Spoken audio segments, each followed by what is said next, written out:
मुरुक जी, focus news में आपका बहुत बहुत स्वागत।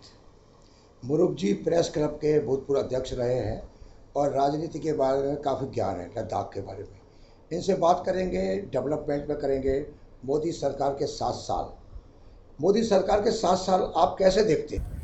हाँ जी Sharma sir, thank you so much मुझे इनविटेशन देने के लिए। तो जैसा कि आपको पता है कि लद्दाखी लोगों का काफ़ी साल से डिमांड रहा है यूनियन टेरिटरी विद लेजिस्लेचर। तो यूटी तो मिला, लोगों को बहुत खुश है। साथ ही साथ जो लेजिस्लेचर नहीं मिला तो उसके बाद काफ़ी यहाँ पर 6 शेड्यूल का डिमांड हुआ। तो होम मिनिस्टर की तरफ से यहाँ के लोगों का एक बॉडी फॉर्म हुआ एपिक्स बॉडी करके, तो वो सबको इनविटेशन दे के इस पर डिस्कस करना था। ये इस पे थोड़ा लोगों को थोड़ा अभी चिंता है कि अब लद्दाख का फ्यूचर क्या होने वाला है। तो 7 साल के दौरान तो यूटी जो मिला वो सबसे बड़ा अचीवमेंट है, मैं देखता हूँ सर। इसमें देरी क्यों हुई 6 शेड्यूल के मामले में? हाँ सर, मुझे लग रहा है 6 शेड्यूल के बारे में, जैसे कि आपको पता है पहले वहाँ काफ़ी 4 राज्यों में इलेक्शन चला बंगाल को लेके ये सारे। तो होम मिनिस्टर काफ़ी बिजी रहा। तो फिर कोविड का भी महामारी यहाँ पर रहा, हर जगह रहा, यहाँ पर नहीं बल्कि हर जगह रहा। तो ये भी एक मुझे एक वजह नज़र आ रहा है जो देरी का जो 6 शेड्यूल पे बात करना था 2 महीने के अंदर। तो अभी हमें उम्मीद है अभी सब सिचुएशन नॉर्मल हो रहा है और जो कोविड का भी अभी सिचुएशन आप देख रहे हैं जैसे इम्प्रूव हो रहा है। तो हमें उम्मीद है कि ये एपेक्स बॉडी और होम मिनिस्टर के बीच में जल्दी से जल्दी बातचीत होंगे और लद्दाख के फ्यूचर के बारे में ये लोग बात करेंगे। यूटी बनने के बाद लोगों ने क्या सोचा था? लोगों ने जो सोचा था लद्दाख के लोगों ने, क्या वैसा ही यूटी है? हाँ, मेरे ख्याल से बिल्कुल ऐसा नहीं है सर, क्योंकि लोगों ने यूटी विद लेजिस्लेचर मांगा था। तो विदाउट लेजिस्लेचर देने के बाद अभी काफ़ी समस्या है, ये लोगों ने नहीं सोचा। जैसे कि जॉब को लेके अभी तक कोई रिक्रूटमेंट नहीं हुआ, काफ़ी अनएम्प्लॉयमेंट का भी अभी संख्या बढ़ चुका है। लोगों में बहुत चिंता है कि लद्दाखी लोगों के जो जॉब बाहर के लोग ले जाएंगे। साथ ही साथ जो लद्दाख आपको पता है कि एक यूनिक कल्चर और डाइवर्सिटी है यहाँ पर। तो कल्चर भी अभी मतलब लोगों को डर है कि ये धीरे धीरे ये सब भी अपना यूनिक नहीं रहेंगे, ये सारा ख़त्म हो जाएंगे। ये बहुत बड़ा चिंता की बात है सर अभी। मतलब लोगों को डर है, आप मानते हैं? बिल्कुल सर, लोगों का कहना है कि आप कभी लोग ऐसे भी बोलते हैं कि आप यूटी मिला तो आप हमने ऐसा एक्सपेक्ट नहीं किया, ऐसा यूटी एक्सपेक्ट नहीं किया कि जिसमें लद्दाखी लोगों का सेफ गार्ड नहीं हो, कल्चर का हो या लैंड का हो या जॉब का हो। ये सब के बारे में लोग बहुत चिंतित है सर।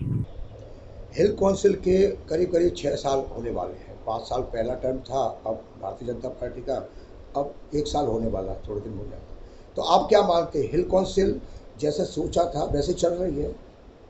हिल काउंसिल का भी ऐसे है सर, अभी इसमें बहुत सारे पावर कॉन्फ्लिक्ट हमें नज़र आ रहा है यूटी एडमिनिस्ट्रेशन और हिल काउंसिल के बीच में। क्योंकि जो हिल काउंसिल का एक्ट है उसमें कोई डिफाइंड पावर का डिफाइन नहीं है, तो इसलिए अभी बस ऐसे ही चल रहा है। तो हमने नहीं सोचा था हिल काउंसिल का जैसे यूटी मिलने के बाद मुझे लग रहा है हिल काउंसिल का जो पावर है अभी कम हो गया है। तो सारा ये जो फंडिंग आता है उसमें यूटी एडमिनिस्ट्रेशन का ही ज़्यादा मतलब हकदार होता है। इसमें मेरे ख्याल से जो करोड़ों का बजट आता है उसमें सिर्फ मेरे ख्याल से 8-10% का ही यूटी है हिल काउंसिल का हक होता है, जो डिस्ट्रिक्ट का बजट होता है। बाकी सारा जो फाइनेंशियल पावर है यूटी एडमिनिस्ट्रेशन कितना फंड आता है उस पर यूटी एडमिनिस्ट्रेशन डिसीजन लेते हैं। तो उससे मुझे ये लग रहा है कि अभी यूटी में हिल काउंसिल थोड़ा अभी कमज़ोर पड़ गया है।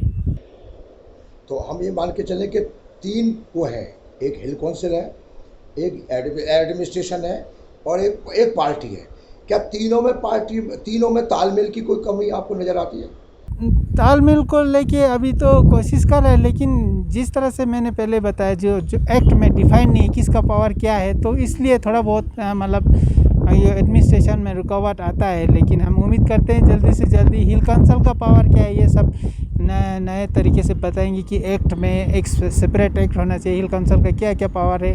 ये सब अगर क्लियरिटी होंगे तो काम करने में भी लोगों को कोई प्रॉब्लम नहीं होगा। युवाओं को रोजगार का मसला है लद्दाख में, आप कैसे देखते हैं इस मसले को? युवाओं का जो रोज़गार का बात है वो बहुत चिंताजनक है सर, क्योंकि 2 साल से जब से यूटी मिला तब से एक भी रिक्रूटमेंट नहीं हुआ। तो इसलिए अब बहुत बेरोज़गारी बढ़ रहा है, तो लोगों जो सुना है 7,000 पोस्ट खाली है। जो डाटा एमपी साहब बताते हैं वो 10,000 से भी ज़्यादा है, तो इतना पोस्ट आ रहा है। लेकिन क्योंकि लद्दाख का जो इसमें अभी रिसेंटली रिक्रूटमेंट रूल भी निकला है, उसमें ये नहीं बताया लद्दाखी। अब लद्दाखी कैसे डिफ़ाइन करेंगे, कौन लद्दाखी है, इसके बेस क्या होंगे, इस पे अभी कोई डिसीजन नहीं हो। तो पता नहीं बाद में कौन लद्दाखी रहेगा या बाहर के लोग भी इसमें शामिल होंगे, कैसे लद्दाखी को कैसे आइडेंटिफाई करेंगे, इस पे मतलब गौर करने वाली बात है सर। इससे आपको लगता है लद्दाख के लोगों में बहुत चिंता है?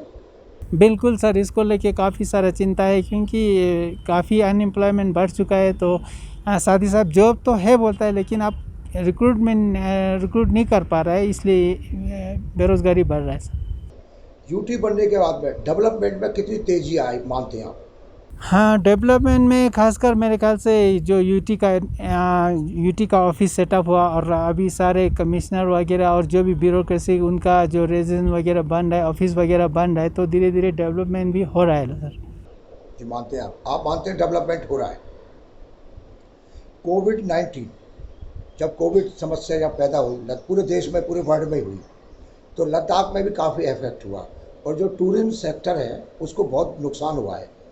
तो परंतु सरकार, लोग कहते हैं कि इसको इंडस्ट्री नहीं माना अभी तक टूरिज्म सेक्टर को, तो आप क्या मानते हैं, इसको इंडस्ट्री मानने से कुछ फ़ायदा होगा लोगों को वहाँ पे?